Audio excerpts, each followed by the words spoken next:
Right here is where the battery light will come on when you start the car, which should lead you to checking things out.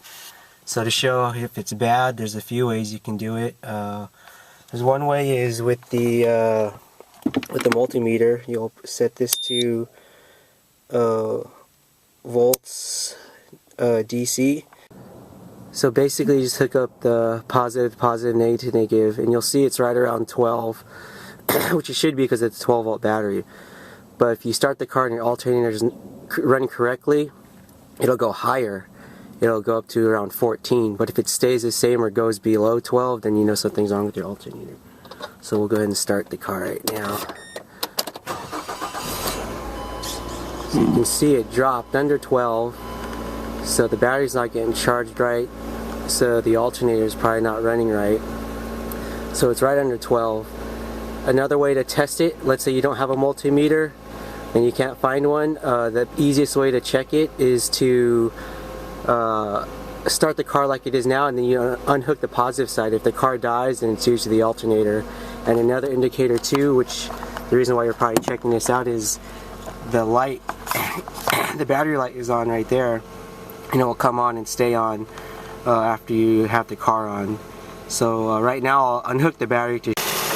So the car's running. We'll unhook the positive, that side, and we'll see if it dies. So there, it died after the car was on and the battery was unhooked. So that shows that that's another easy way to check if your alternator is bad and you don't have a multimeter. Got the bottom skip plate, which was about 5 screws left after your first oil change. Usually all the plastic ones get broken, but there's about 5 to take out, 2 on each side and 1 in the middle, and it's a 10 mil. You can't see it, but that's a 10 mil. So this is a location of the alternator from the top. You can see this is it right there. This is the loosening, the tensioner for the serpentine belt. So this is a 14 mil, and you'll turn it toward the car, the inside of the car, to loosen the tension on this to enable to get the belt off the alternator. Once I jack the car up, I'll show you from underneath. And it's right next to the thermostat. So this is how you loosen the serpentine belt. It's this one right here. It's a 14 mil. So you're going to put it on there and you'll turn it toward the car and you'll see it'll loosen. It's kind of upside down, but you see it goes forward like that.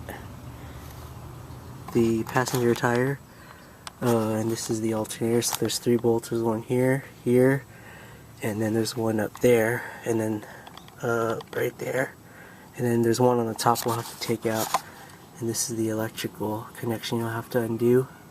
And I already unhooked the battery, which you want to do. And then so we're basically gonna unloosen the belt and then unbolt this, and then we'll take it out from there and get it tested. You'll open it, unbolt it, and there's actually another clip that holds this wire into it, so don't start pulling on it right away. You have to unclip this little wire housing, and then this will come out, and then we'll do the other wire that's above this. So this is the other wire right here. You'll have to unhook. You'll just push in from this flat spot with the flathead to push the clip in, and then it'll pop out just like that. So this is what I was talking about, the casing that you have to get off the wire, and then this part here probably took longer than everything together, but you just push a flathead from here and you'll depress the clips, and then it should pop right out. And you'll want to make sure the mounting things line up, and of course the electrical, and then of course the where the belt goes. You usually want to make sure that's the same before you leave. Pretty much going to throw it in. So this is the new one put in. Belt's on. Everything sounds good, looks good. So now that we got the new one in, if you want to test it again with the multimeter, put it on DC for direct current, and then when you hook it to the battery,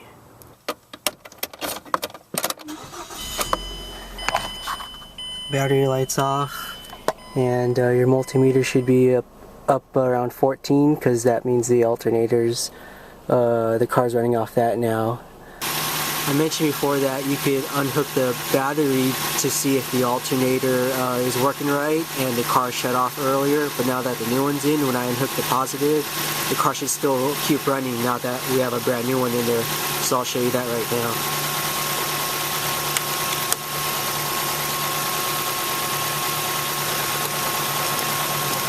So it's off, car's still running. Show you everything real quick.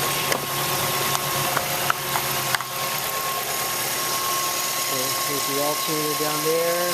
Everything's running okay. So that's how you do it if you don't have a little fancy multimeter.